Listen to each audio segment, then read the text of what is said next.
नमस्कार दोस्तों, आपके अपने YouTube चैनल कमलचंद शास्त्री में आप सभी का हार्दिक स्वागत एवं अभिनंदन है।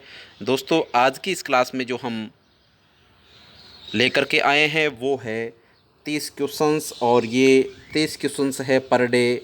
आपकी क्लास डेली क्लास के अंतर्गत 30 इम्पोर्टेंट क्वेश्चंस होंगे, और ये हैं PTET 2023 के लिए। PTET 2023 के अंतर्गत जो सिलेबस है उन सभी सिलेबस को हम कवर करेंगे।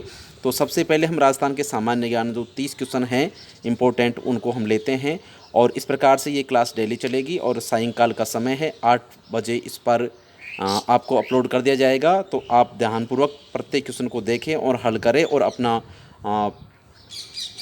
तैयारी को अच्छे से देखें कि आपकी तैयारी किस प्रकार से चल रही है और कितने क्वेश्चन आपको सही आते हैं और नहीं आते हैं, तो आप उसको अच्छे से याद करें। तो शुरू करते हैं। क्वेश्चन नंबर 1, राजस्थान में शीतकालीन वर्षा मावठ होती है। तो यहाँ जो सही आंसर है वो आपको बताना है कमेंट बॉक्स में कमेंट करके। ऑप्शन नंबर ए में दिया हुआ है दक्षिणी पूर्वी मानसून के द्वारा। ऑप्शन नंबर बी में दिया हुआ है दक्षिणी पश्चिमी मानसून के द्वारा। ऑप्शन नंबर सी पश्चिमी विक्षोभ के द्वारा। ऑप्शन नंबर डी उत्तरी पूर्वी मानसून के द्वारा। तो यहाँ शीतकालीन वर्षा जो राजस्थान में होती है वो होती है पश्चिमी विक्षोभ। ऑप्शन नंबर सी इसका सही आंसर है। अगला प्रश्न है भारतीय मौसम विभाग की वेधशाला राजस्थान में कहाँ स्थित है? जयपुर, कोटा, उदयपुर और जोधपुर, ये ऑप्शन आपके सामने दिए हुए हैं। जो सही आंसर है वो आपको कमेंट बॉक्स में कमेंट करके बताना है। तो इसका जो सही आंसर है दोस्तों वो है जयपुर। ऑप्शन नंबर ए इस प्रश्न का सही आंसर है। अगला जो प्रश्न है वो है बौद्ध धर्म से संबंधित पुरातात्विक अवशेष कहाँ मिले हैं? तो यहाँ पर बौद्ध धर्म से संबंधित पुरातात्विक अवशेष जो मिले हैं वो आपको ऑप्शन में दिया हुआ है नलियासर, कालीबंगा, बैराट और नगर। इनमें से कौन सा आंसर सही है? अर्थात जहाँ पर बौद्ध धर्म की पुरातात्विक अवशेष मिले हैं बौद्ध धर्म से संबंधित। तो इसका जो सही आंसर होगा दोस्तों वो है बैराट। ऑप्शन नंबर से इसका सही आंसर है।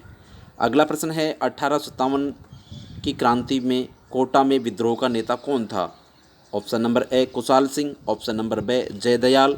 Option number C Bhakt Singh. Option number D Ram Singh.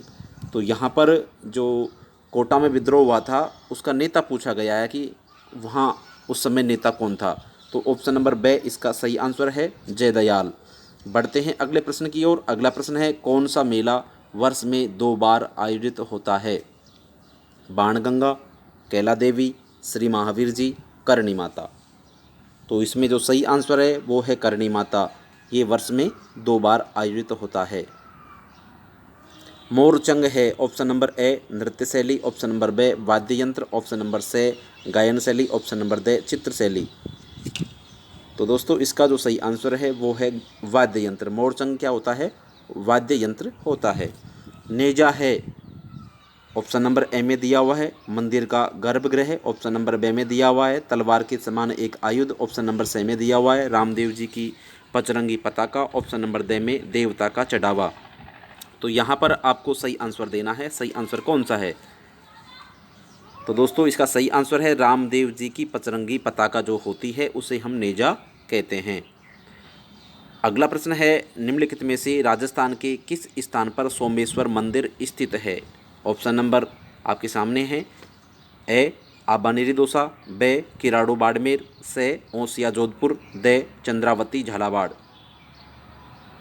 तो इसमें जो सही इसका जो सही आंसर है वो आपको बताना है। तो दोस्तों सही आंसर होगा किराड़ू बाड़मेर। ऑप्शन नंबर बे। अगला प्रश्न है राणा सांगा और बाबर के बीच ऐतिहासिक युद्ध कहाँ लड़ा गया?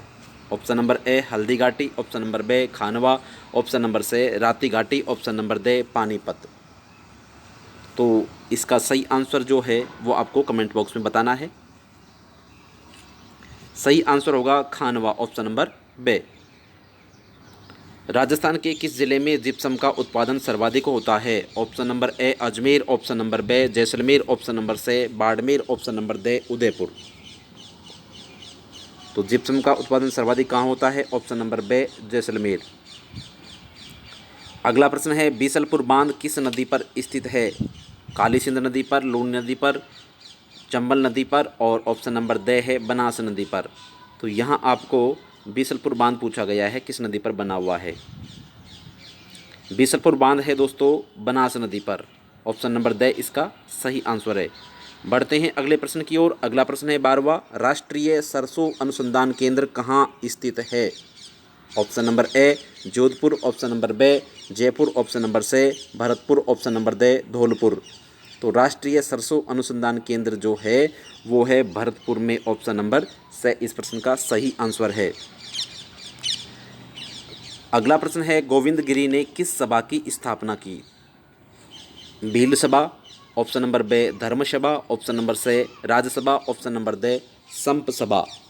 तो गोविंद गिरी ने जो सभा की स्थापना की थी वो है संप सभा। ऑप्शन नंबर डी इस प्रश्न का सही आंसर है। बढ़ते हैं अगले प्रश्न की ओर। अगला प्रश्न है बिजोलिया किसान आंदोलन में किस जाति के किसान सर्वाधिक संख्या में थे। Option number A Meo, option number B Sikhi, option number C Mansa, option number D Dhakad. तो यहाँ पर जो सर्वाधिक जिनकी संख्या थी जिस जाति की वो है धाकड़। ऑप्शन नंबर डी इसका सही आंसर होगा। बढ़ते हैं अगले प्रश्न की ओर। अगला प्रश्न है 15वां, रूपाजी एवं कृपाजी नामक शहीदों का संबंध किस किसान आंदोलन से है।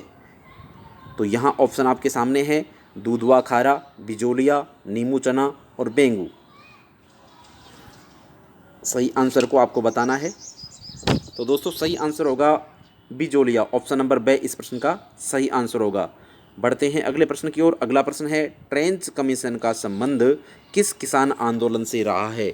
ऑप्शन नंबर ए बेंगू किसान आंदोलन, ऑप्शन नंबर बी बरड़ किसान आंदोलन, ऑप्शन नंबर सी मेव किसान आंदोलन, ऑप्शन नंबर डी नीमू चना कांड।